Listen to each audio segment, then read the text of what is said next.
O mal de Chagas. A cada ano a doença faz milhares de vítimas, principalmente nas zonas mais pobres e afastadas do Brasil. Mesmo assim, ela é negligenciada, ou seja, não recebe investimentos por parte da indústria farmacêutica. A doença foi descoberta há quase 100 anos pelo cientista brasileiro Carlos Chagas, mas até hoje não foi erradicada e nem teve investimentos necessários da indústria farmacêutica para a produção de vacinas e medicamentos. A enfermidade mata cerca de 33 mil brasileiros todos os anos, segundo a Universidade de Brasília. O problema é que a doença de Chagas ela é uma parasitose negligenciada.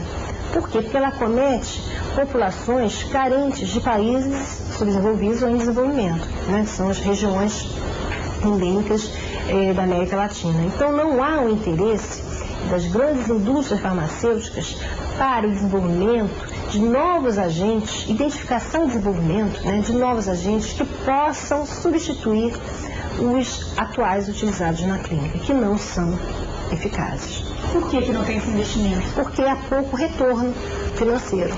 Segundo a Organização Mundial de Saúde, são 18 milhões de pessoas infectadas na América Latina, única região do mundo em que ainda ocorre a doença de Chagas. Só no Brasil, são 6 milhões de portadores, 10 vezes mais do que o número de infectados pelo vírus HIV. E diferente do vírus da AIDS, que não escolhe classe social, a doença de Chagas atinge principalmente os pobres. A principal forma de contágio é chamada de vetorial. Os barbeiros se alimentam de sangue e se contaminam do parasita Trypanosoma cruzi quando sugam animais infectados, entre eles o homem. A retransmissão do parasita para outro homem ocorre na hora da picada do barbeiro. Durante a picada, logo após, ocorre a eliminação de fezes e urina. E nas fezes e na urina é que a gente vai ter a presença desse parasita.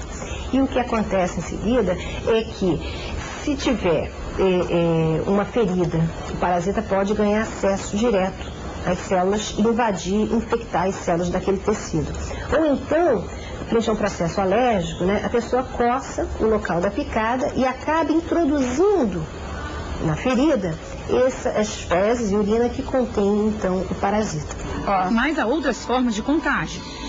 A forma de transmissão vertical, que é aquela na qual a mãe infectada pode transmitir para o feto. E essa criança pode nascer já infectada, né, com parasita. Tem outras formas, como aquisição oral, através de alimentos contaminados. Você tinha um vetor infectado, esse vetor contendo parasitas infectivos foi misturado a esse caldo de cana, a esse extrato de açaí, e aí então, quando a pessoa ingeriu esse caldo, né, ela permitiu a infecção do parasita por via oral. Mas não é o caso mais frequente, ele é esporádico. A doença tem duas fases. A primeira é o momento do contágio, logo depois da picada do barbeiro, quando ocorre a infecção. E é só nesta fase que é possível eliminar o parasita. E o diagnóstico nessa etapa é relativamente simples.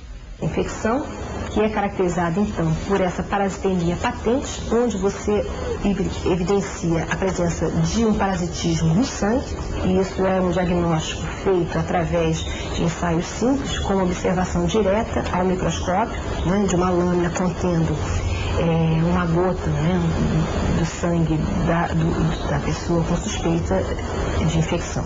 Os indivíduos infectados não apresentam grandes sintomas clínicos, né, que possam ser evidenciados. No entanto, após alguns anos ou décadas, um percentual, em torno de 30%, passa a manifestar, sim, a doença, que pode ter características, né, manifestações cardíacas ou manifestações relacionadas ao aparecimento de megaesôfago, megacólon.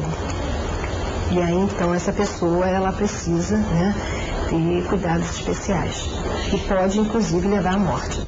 Um terço dos portadores acabam morrendo. O impacto econômico causado pelas mortes em plena idade produtiva é enorme.